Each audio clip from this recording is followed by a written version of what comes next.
ये उस दिन की बात है जब जूडी पहली बार जूटोपिया के लिए ट्रेन पकड़ने वाली थी। उसके पापा बाहर से तो मुस्कुरा रहे थे, लेकिन दिल के अंदर बेटी के लिए टेंशन छुपा नहीं पा रहे थे। और आखिरकार फूट फूट कर रो पड़े। तभी नजर पड़ी, छोटी बेटी मॉली कब ट्रेन की छत पर चढ़ गई, किसी को पता ही नहीं चला।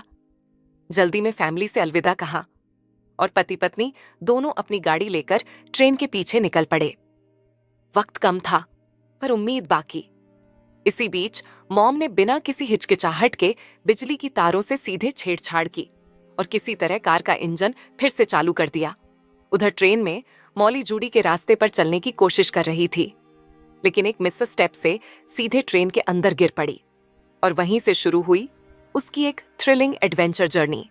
पापा और मम्मी कार में तेजी से भागते हुए एक मोड़ पर एक्सीडेंट से बाल बाल बचे।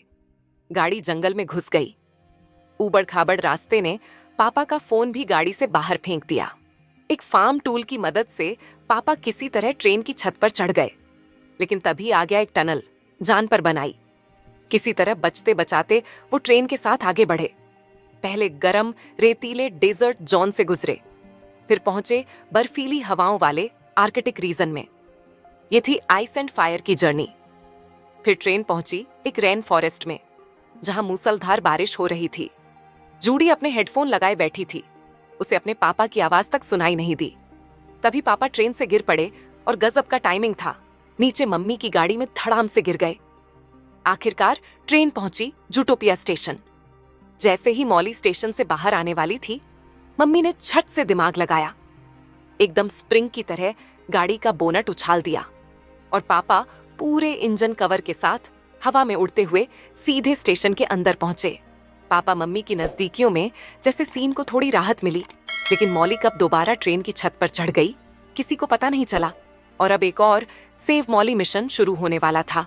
ऐसा लग रहा था जैसे जूडी की ये शरारती छोटी बहन आने वाले सालों में जरूर जूटोपिया की अगली सुपरकॉप बनेगी। अब बात करते हैं उस वेसल के बारे में जिसे जूडी ने एक बार डोनट से गिरफ्तार किया था। अब वो जेल से रिहा हो चुका है। भले ही वो बार बार जेल जाता रहा हो, लेकिन उसके दिल में हमेशा एक सपना था, जूटोपिया का सबसे बड़ा नाम बनने का। पर लोगों ने उसे जोक बना दिया। सब हंसते थे और इसी तानों ने उसे हिलाकर रख दिया। लेकिन हार मानने वाला वो नहीं था। उसने डिसाइड किया अब सब कुछ बदलना है। एक नई जिंदगी, नई शुरुआत। पहले तो नौकरी की तलाश में निकल पड़ा, फिर थोड़ा पैसा जोड़कर खोला एक सेकंड हैंड कार शोरूम। फिर सूट बूट पहनकर बन गया सेल्समैन। कभी कोर्टरूम में वकील बना, कभी डॉक्टर, और मरीजों को ठीक करने के नाम पर बेचने लगा अंग। यहाँ तक कि एक किताब भी लिख डाली अपनी सक्सेस जर्नी पर। इसी पैसे की भूख ने उसे सबसे अमीर बना दिया। लेकिन उसके पीछे थे बहुत से अधूरे और टूटी हुई जिंदगियां। वो चौंक कर उठा, डर के मारे पसीने पसीने। सब एक सपना था। तभी नजर पड़ी, एक बूढ़े बकरी अंकल का पर्स गिरा पड़ा था। थोड़ा सोचने के बाद उसने वो पर्स लौटा दिया। लेकिन फिर अब मिलते हैं उस असली गॉडफादर से, जो साइज में छोटा है लेकिन पावर में सबसे बड़ा। हाँ, बात हो रही है उस प्यारे से नन्हे जानवर की, जिसके आसपास हमेशा लंबी चौड़ी बॉडी वाले आइस बियर खड़े रहते हैं। उसका नाम था मिस्टर बिग।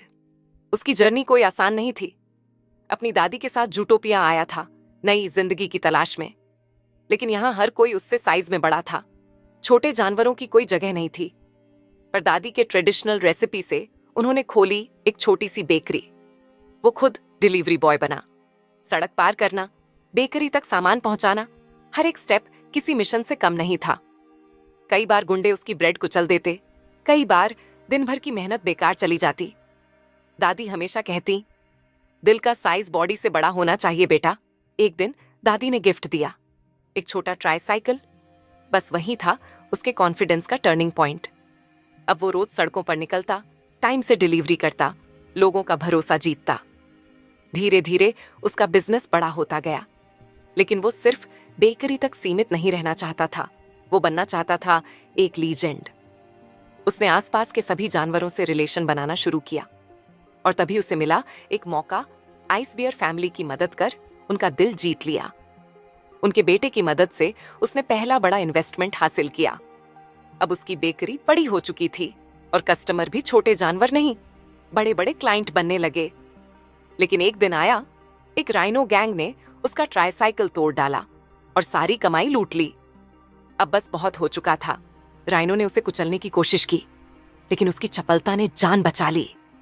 फिर उसने चालाकी से राइनो को कंफ्यूज किया, उसकी टोपी उतारी, दीवार से टकरा दिया। राइनो ने जबरदस्त चार्ज किया, लेकिन उसी जाल में फंस गया जो उसने खुद बिछाया था। आखिरकार राइनो हार गया। बाकी सब उसके सामने झुक गए। अब मिस्टर बिग बन चुका था जूटोपिया का नया गॉडफादर, और उसने एक स्पेशल जोन बना दिया जहां छोटे शिकारी जानवर भी चैन से रह सकें। जूटोपिया प्लस के ये 6 एपिसोड किसी भारी भरकम संदेश से नहीं भरे थे, लेकिन हर एक छोटी स्टोरी में भरी थी दिल को छू लेने वाली डिटेल। हर कहानी एक विंडो थी उस शानदार वर्ल्ड की, जिसमें कुछ फनी मोमेंट्स, कुछ फिल्मी रेफरेंस और कुछ इमोशनल जर्नीज थीं। अब बस इंतजार है जूटोपिया 2